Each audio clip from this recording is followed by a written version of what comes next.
Mrs. Hansen is an 82-year-old Caucasian woman that presented to the emergency room with complaints of dyspnea, right-sided chest pain upon inspiration, fever, and a loose cough for the last week.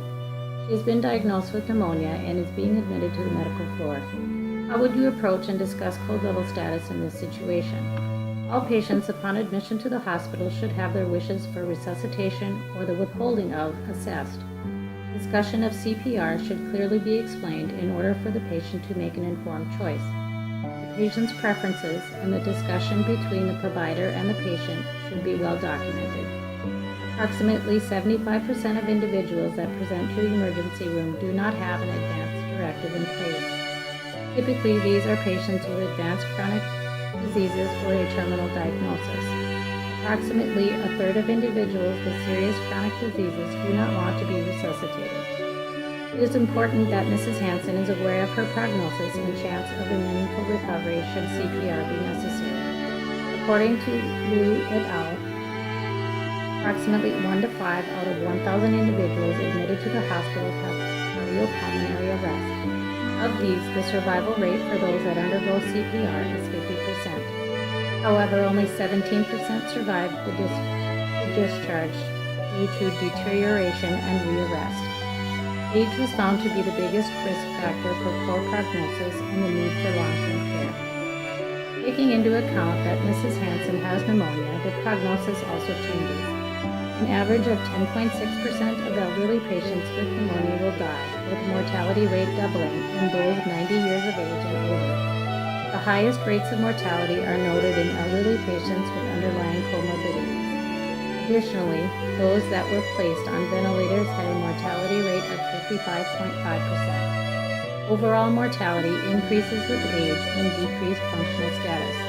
These two criteria are the best indicators for short-term and long-term prognosis of pneumonia in the elderly. The goal of this conversation should be to inform the patient of their choices, assess their understanding, and document the decision. The conversation should be approached in a tactful, respectful, and professional manner that is not rushed. Establishment of a trusting interpersonal relationship with the patient will also aid in approaching this personal subject. Would your approach change if this same patient was recently diagnosed with a lung mass, probable lung cancer, as an incidental finding? The approach itself wouldn't change, but other topics such as cancer treatment and/or palliative care may be discussed, as well as code status, due to the fact that Mrs. Hansen may have lung cancer.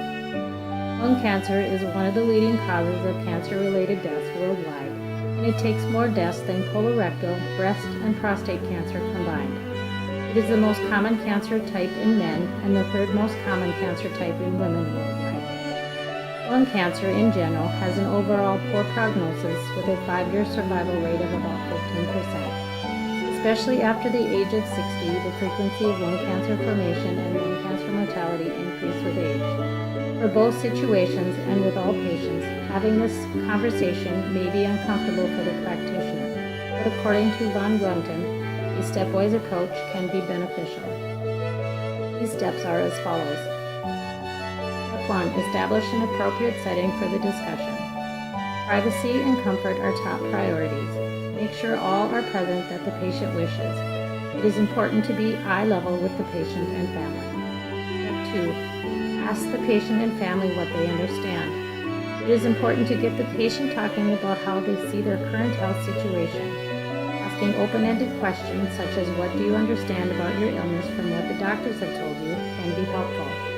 Time should be taken to answer questions and ensure that all are on the same page. Find out what they expect will happen. Once the patient understands their medical situation, ask them what they think the future looks like or what they are hoping.